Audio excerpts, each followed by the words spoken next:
¿Qué tal? Sean bienvenidos a este nuevo episodio del podcast del CUS. En esta ocasión estamos el equipo de psicología para visibilizar un poco de lo que hemos trabajado en este programa que se llama Estilos de Vida y Autocuidado. Nos acompaña la licenciada Irma Rico y yo soy el licenciado Alan García. Y pues bueno, la idea es hablar un poco más al respecto de este programa que ya tiene bastantitos años aquí en la Universidad Autónoma de Nuevo León y pues visibilizarlo para que también se puedan acercar un poco más los estudiantes, ya sea pedir informes u orientación sobre este tipo de situaciones. Entonces, pues Irma, si quieres contarnos un poco más al respecto de qué es este programa de estilos de vida y autocuidado que le llamamos EVA. Sí, este programa surge pues hace un tiempo. La finalidad es que este programa pueda dar una orientación o pueda hacer una prevención con estudiantes. Está enfocado en estudiantes de preparatoria y de la universidad para que pues ellos puedan tener más información, para que puedan tener más herramientas. Y pues este programa lo que intenta es que pueda visibilizarse un poco más esta problemática que está pues bastante presente, pero no se habla tanto, ¿no? Sigue siendo una cuestión como muy tabú. Y pues la idea es que se pueda difundir en todas las dependencias, pero ahorita tiene más presencia en el nivel medio superior, que es la preparatoria, pero pues existe también en algunas otras dependencias de facultades que se han acercado con nosotros. Sí, claro. Actualmente Irma es la coordinadora del programa EVA, pero este programa se ha trabajado aquí en el CUS y en la universidad desde prácticamente el 2008. Está los primeros indicios de trabajar con población con consumo de sustancias. Algo que hemos ido cambiando es el enfoque de lo que se trabaja en este programa, ¿no? Anteriormente no es que fuera algo punitivo que se castigara a los estudiantes, pero sí lo que se buscaba era principalmente incidir en el consumo, ¿no? En que dejaran de consumir, pero no nos dábamos cuenta que había muchos factores que estaban ahí pues haciendo obviamente ruido y que provocaban el consumo como tal, ¿no? Entonces, en lugar de enfocarnos nada más en que el estudiante deje de consumir como tal, ahora tenemos otra perspectiva, otra visión que tiene que ver más con unos ejes, que son eje de investigación, eje de atención y eje de prevención. Entonces, la idea es que con esos ejes bien enlazados, pues podamos sacar información para que sean estrategias mucho más precisas, ¿no? No sé, para ti, ¿cómo ha sido ese cambio también de mudarnos, de enfocarnos mucho en la conducta como tal, en el consumo, a cambiar a tener una perspectiva un poquito más amplia? No sé. Es que creo que también tiene mucho que ver como la sociedad. O sea, porque también poniéndonos a pensar en los comerciales que, no sé, que ibas en la radio escuchándolos o que surgían de que en la televisión. Creo que los comerciales que ahora escucho están un poco más aterrizados también como Eva. O sea, he escuchado algunos que mencionan como el vínculo que pueden tener con los papás o que se acerquen, como un poco más desde los factores de protección, que es algo que habíamos estado hablando durante la pandemia, que fue como el cambio que hubo en el programa de estilos de vida de autocuidado. Como anteriormente era no consumas y es malo y como solamente esta cuestión de el daño que te causaba, pero justamente dijimos como, bueno, es que eso no va a funcionar si nada más estamos detrás de ellos, porque también la población era adolescente, o sea, los inicios son en la adolescencia.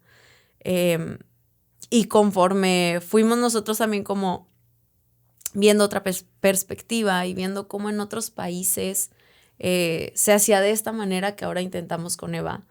Creo que también lo empecé a escuchar como socialmente, no solamente en nuestro programa. Y sí, si bien no era una cuestión como punitiva, pero siento que así lo percibían los estudiantes. Sí. O sea, como que, consumiste, ahora vas al psicólogo. Y es como... El castigo de ir a terapia. Sí, sí, sí. Cuando llegaban con nosotros y venían como regañados y no querían hablar y tal, porque justamente se veía como si fuera un castigo, ¿no? Sí. Y no el hecho de, no venimos acá a juzgarte, venimos acá a entender y que tú te puedas entender también, ¿no? O sea, como estas cosas que fuimos como observando en los estudiantes que llegaban y cómo se les dificultaba abrirse justamente por pensar esto. Sí, claro, o sea, y creo que justamente fue observando y escuchando y entendiendo a los estudiantes fue que nos dimos cuenta que había otras cosas que teníamos que abordar, ¿no? O sea, y no nada más concentrarnos en la problemática como tal, sino entender que tiene un trasfondo. Que justamente, pues, creo que es importante hablar de los factores de riesgo y de protección, que son estas situaciones que nos acercan o nos protegen o nos alejan de una conducta determinada, ¿no? En este caso, el consumo de sustancias, pues muchas veces o la mayoría de las veces está influenciado por ciertos factores, que es lo que nosotros nos empezamos a dar cuenta también a lo largo de trabajar estos años con los estudiantes, que no era nada más una decisión de quiero consumir o quiero dejar de consumir, sino dependía mucho del contexto también de vida de la persona, ¿no? Sí, claro. Creo que cuando nosotros nos enfocábamos en esto de dejar de consumir, porque ese era el programa que se había establecido, no sé, como que íbamos escuchando de, bueno, no solamente te quiero hablar de eso, también por el tipo de pacientes que teníamos, porque eran de un uso experimental, o sea, porque mis amigos lo hicieron y pues quise probar y a lo mejor en la mayoría me fue mal, o sea, Sí, claro. me fue mal tanto porque no lo disfruté, porque me regañaron, porque hubieron como muchas repercusiones o porque era una cuestión de me quería relajar y me dijeron que esto relajaba y terminó cero relajado, o como, bueno, volverle a preguntar, ¿y consumiste esta semana? Y es como, no consumí esta semana porque no soy una persona que consume esto habitualmente. Entonces creo que por eso tampoco, o sea, pues no es que no funcionara, es que simplemente no era el objetivo. Sí, o sea, claro. no iba a funcionar algo que ni siquiera tenía algo que ver con eso, ¿no? Y creo que eso es lo que empezamos a escuchar nosotros de diferente. Como estas cosas que nos iban narrando, que era de que, ok, pero me está contando de cómo le está pasando mal en la escuela o de que no se siente apto para o que tiene situaciones en casa que a lo mejor se le están dificultando atravesar o esta cuestión de la pertenencia con los amigos que pues terminábamos como dejando a un lado como ¿y cuánto consumiste? Y pues porque ya iba a hacer nada, o sea, y las siguientes sesiones ya no iba a consumir porque estaba empezando a hablar. Y justamente en la adolescencia se batalla para hablar. Sí. Entonces, creo que íbamos escuchando estos factores de riesgo, como las cuestiones familiares, la cuestión de la comunicación, la misma adolescencia, porque no hay una adolescencia esperada. O sea, todos hacen cosas diferentes. Hay algunos que son más rebeldes, hay otros que se vuelven más callados. No hay algo como tal esperado, ¿no? O sea, incluso por eso cuando hablamos de trastornos es como, pues está adolescente. En esa edad se espera que tenga Claro. ciertas dificultades, ¿no? Ajá. Entonces, como que diagnosticar a alguien con un trastorno es como, deja que se le pasen unos años. Obviamente hay que escuchar y ayudar, ¿no? Pero es más complejo. O las cuestiones de la escuela. Creo que ahora que empezamos con este programa y que empezamos a aplicar el POSIT, como que ya pudimos ver qué cosas específicas son las que detonan y creo que si bien sí lo teníamos como pensado esta cuestión de la escuela, creo que se volvió más, como que le dio más luz, como que yo lo tenía un poco más asociado como a cuestiones de comunicación o de familia o tal. Y si bien sí surge eso, pero que surja más esta cuestión como de la autopercepción que tienen, de las capacidades que tienen, de si se sienten muy ansiosos, si se sienten inseguros, como que nos da más posibilidades quizás de hacer algo al respecto. Pero no sé, como que pienso más en estos factores de riesgo y pensar, bueno, entonces, ¿cuáles son los factores de protección, no? Y qué se puede hacer respecto a eso. Sí, claro. Sí, o sea, y más bien es incidir en lo que nosotros sí podemos, porque al final de cuentas somos una institución educativa y en lo que nos podemos enfocar pues tiene que ver más con la escuela, con la parte académica, con crear redes de apoyo también y justamente pues lo que busca este programa es eso, ¿no?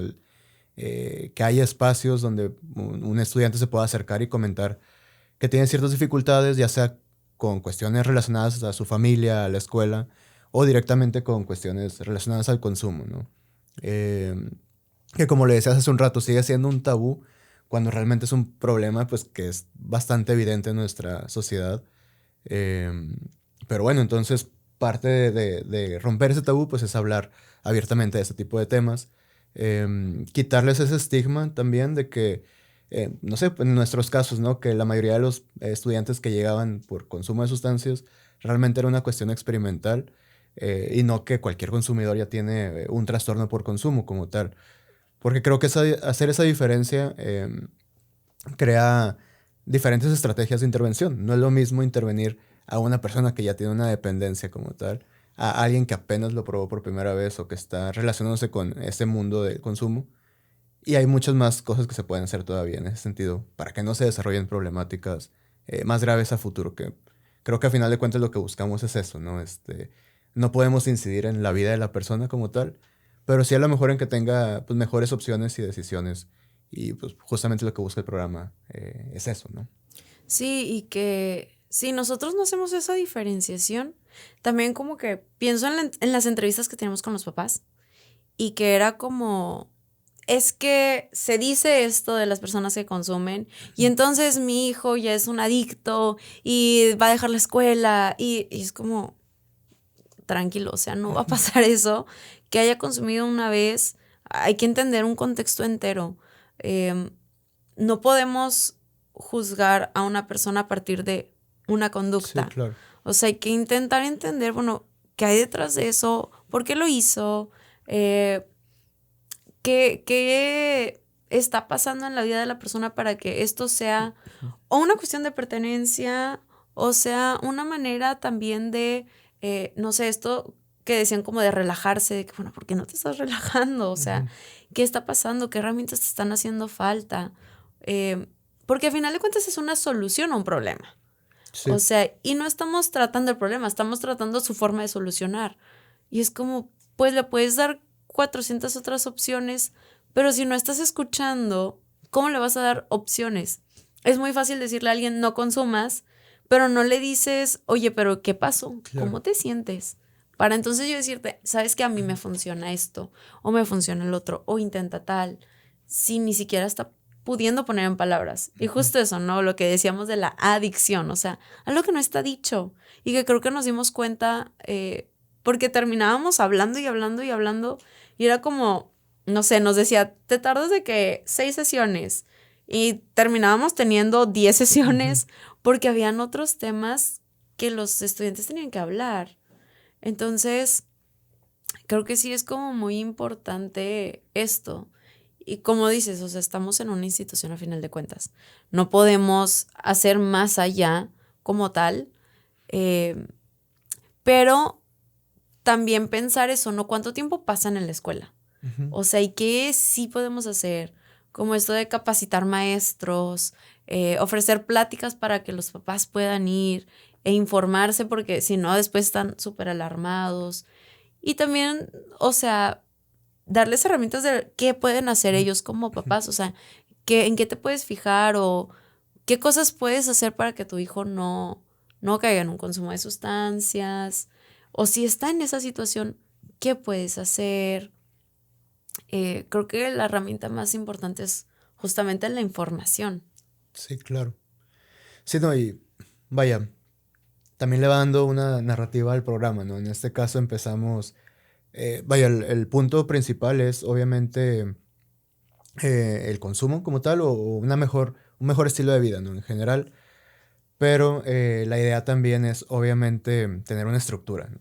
Y algo que hemos pensado también para el programa, pues son estas cuestiones de cuál es nuestra finalidad, ¿no? O sea, tenemos sí como finalidad atender y orientar a estos estudiantes, pero realmente, o sea, lo que buscamos, al menos ya como a un largo plazo, pues sí sería incidir en que las personas posterguen al menos el inicio del consumo de sustancias, ¿no?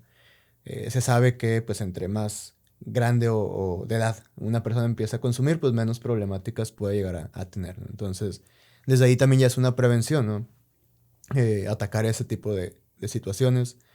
Lo otro que también tenemos como meta, pues es ofrecer información. Al final de cuentas, lo que decías, talleres para padres, talleres para maestros, infografías, material digital, vaya, todo lo que pueda ayudar a la población en general, tanto estudiantes como padres y docentes, pues para que también puedan tener decisiones más libres en ese sentido, ¿no? O sea, y no nada más actuar en automático, ni tampoco actuar desde el estigma.